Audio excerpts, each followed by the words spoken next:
नमस्कार दोस्तों। News time में आपका बहुत बहुत स्वागत है। दोस्तों, भारत की जो विदेश नीति कौन संभालेगा सर? जयशंकर, मोदी जी या भारत के मुख्यमंत्री?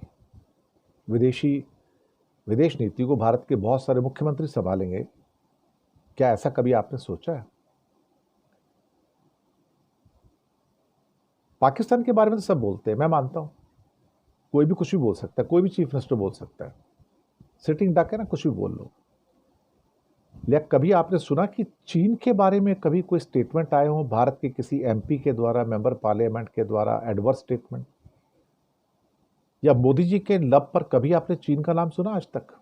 शी जिनपिंग का नाम सुना कभी? कभी भी आप बताइए, एक बार भी? Never, never.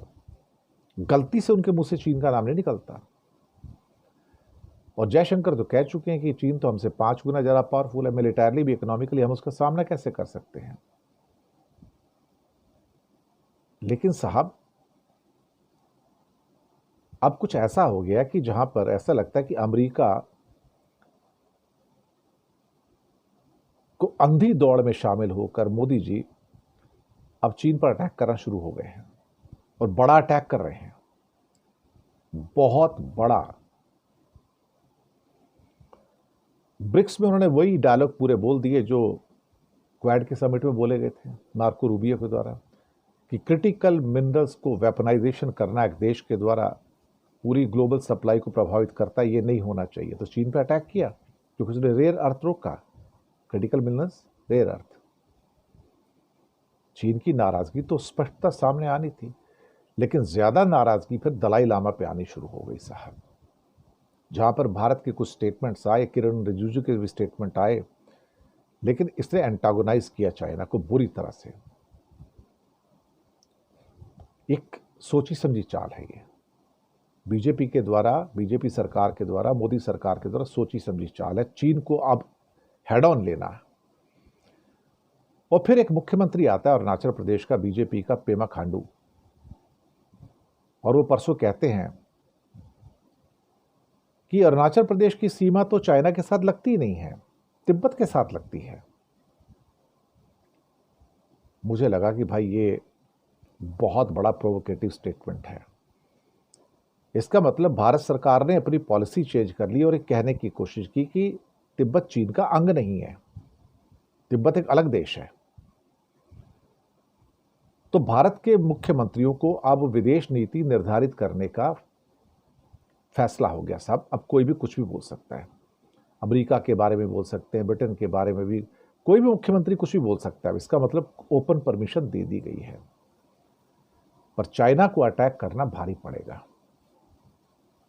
शायद मोदी जी ने खुद ना कहते हुए पेमा खांडू से बात कहलवा दी, जो बहुत दिन से शायद अपने दिल में रखे कि हम तिब्बत को चीन का अंग नहीं मानते हैं। तो खुलकर कहो ना भाई, चीन को आप,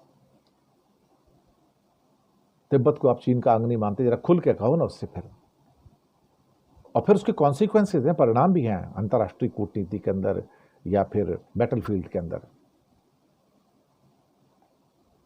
मुझे लगता है कि शायद हमने एक हिमालयन ब्लंडर किया कूटनीति के अंदर। डिप्लोमेसी का यह हिमालयन ब्लंडर है, इससे बड़ा ब्लंडर होना नहीं चाहिए था, लेकिन किया गया। और मोदी जी के द्वारा पेमा खांडू का अथोराइज किया गया कि तुम इस किस्म का स्टेट दो जिसपे चाइना गुस्सा हो, बहुत ज्यादा प्रोवोक हो, और वो हो रहा है। आपने तो अपनी शानपत्ती दिखा दी, लेकिन इसके दुष्परिणाम जो भोगेगी वो भारत की जनता भोगेगी।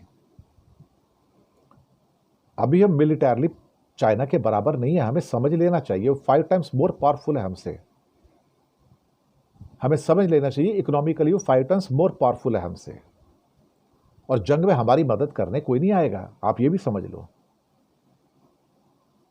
पर अब तो मुंह से तीर निकल चुका है ना आपका, अब तो वापस आएगा नहीं ना। अब कैसे वापस आएगा? बाकी आपकी मर्जी।